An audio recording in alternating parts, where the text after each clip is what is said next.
কত রাজা, কত বাদশা, কত শাহান শামির ওমর এই পৃথিবীর জমিনে ছিল, যাদের ঘর বাড়িগুলা কত সুন্দর ছিল, যাদের বিল্ডিং ইমারত কত মজবুত ছিল, যাদের ধমকে জমিন থরথর করে কাঁপত।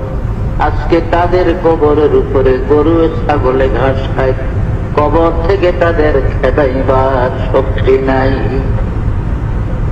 কুজা কারণ, কুজা ফেরাউন, কুজা নমরুদ সুদাহমান,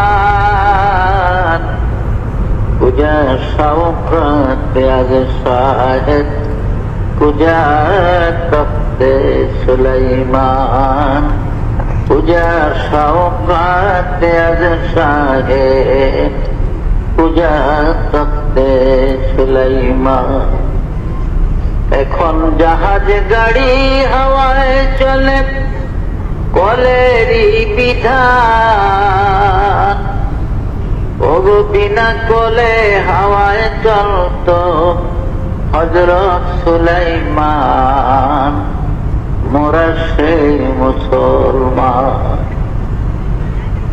এই পৃথিবীর জমিনে চারজন বড় বড় প্রতাপশালী বাদশা ছিলেন, রাজা ছিলেন, যারা সারা দুনিয়া শাসন করেছে, যাদের রাজত্বের সীমানা ছিল মিনাল কাফে ইলাল কাফ, সূর্য উদয় হতে অস্তমিত স্থান পর্যন্ত রাজত্বের বাউন্ডারি ছিল। এমন চারজন বাদশা ছিলেন এই পৃথিবী।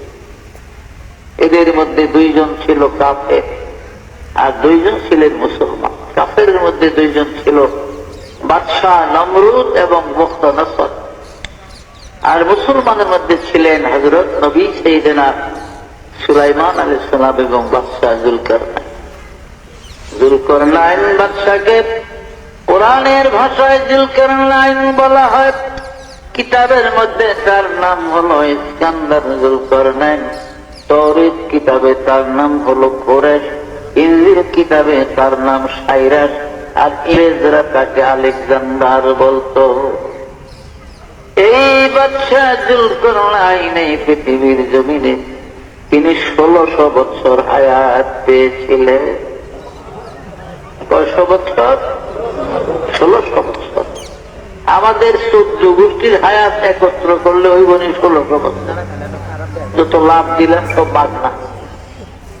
ভাইয়েরা আমার, বাদশাহ যুলকারনাইনকে আল্লাহ পাক মুজিজা স্বরূপ একটা ঘোড়া দান করেছিলেন। তাফসীরে জাবিরিতে আছে, জামে সগীর বগবীর মধ্যে লেখে বাদশাহ যুলকারনাইনকে আল্লাহ পাক মুজিজার একটা ঘোড়া দিয়েছিলেন। এই ঘোড়াটার এত স্পিরিট, এত পাওয়ার ছিল যুলকারনাইন, এই ঘোড়ায় চড়ে পৃথিবীটা জীবনে 2 বার ভ্রমণ করেছে। পৃথিবীটা জীবনে সূর্য উদয় হতে অস্তমিত স্থান পর্যন্ত যুলকারনাইনের জীবনে 2 বার পৃথিবী ভ্রমণ করছে। ঘোড়াটার এত স্পিরিট, এত পাওয়ার ছিল, এত দ্রুত গতিতে চলত যুলকারনাইনের ঘোড়া।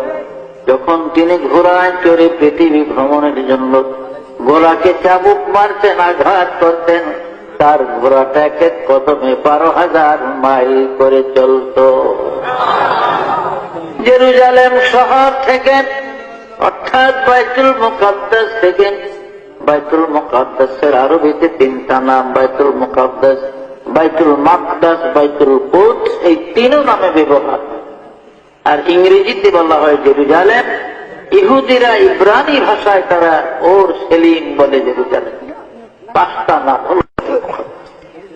এই বাইতুল মুকাদ্দাস বা জেরুজালেম শহর থেকে 9 মাইল উত্তর দিকে গেলে একটা মহকুমা শহর, ইংরেজিতে আলেকজান্ডারিয়া সিটি বলা হয়, আরবিতে মদিনাতুল ইস্কান্দারিয়া বলে। এই ইস্কান্দারিয়ার মধ্যে বাদশাহ যুলকারনাইনের কবর আমি গুনাহগার অনেকবার জিয়ারতের তৌফিক আল্লাহ দান করেছিলেন।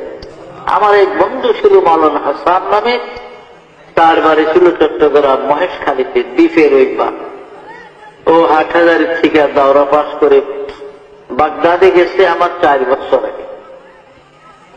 আমি 61 ইংরেজিতে ঢুকছি সিরিয়াতে, তবে বাগদাদে আসছি আমি ঢুকার সময়ও বাগদাদ হয়ে সিরিয়াতে গেছি, কিন্তু 4 মাস একাধারে ছিলাম ইংরেজি 1962 আসে। এই 62 ইংরেজিতে আমার ওই হাসানের সাথে দেখা। আমরা বড় বড় কবর দেখলে সব কইরা নিজেরা একটা আনন্দ উৎসবের মাধ্যমে রুমালের কোনায় ধরে ধরে মাপতাম, দেখতাম কবরটা কত লোক। এতে দেখা গেছে বাদশাহ জুলকারনাইনের কবরটা 48 লক্ষ। কত বিরাট কায়া শক্তিশালী মানুষ ছিল। অথচ কাজা এলাহির ডাক যখন আসছে, মৃত্যুর পরোয়ানা যখন এসে গেছে, আর এই দুনিয়ায় থাকতে পারে না, চলে গেছে। তো আমরা কি থাকতাম বর্ম দুনিয়াতে? আমরাও পারব।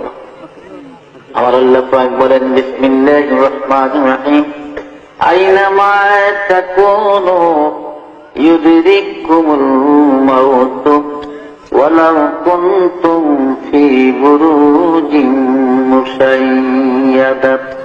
ও বান্দা, মৌতের ডরে, মৃত্যুর ভয়ে তুমি পৃথিবীর যেখানে যাও না কেন, যেই জায়গায় গিয়ে ঢুকাও না কেন, আব্রাহা বাদশার মতো যদি সত্য লোহার মজবুত একটা সিন্দুক বানাইয়া তার মধ্যে তুমি লুকাও, আমার মালাকুল মউত ওই সিন্দুক থেকে তোমাকে ধরে নেবে, এই দেশের জমিনে থাকতে দিবে না।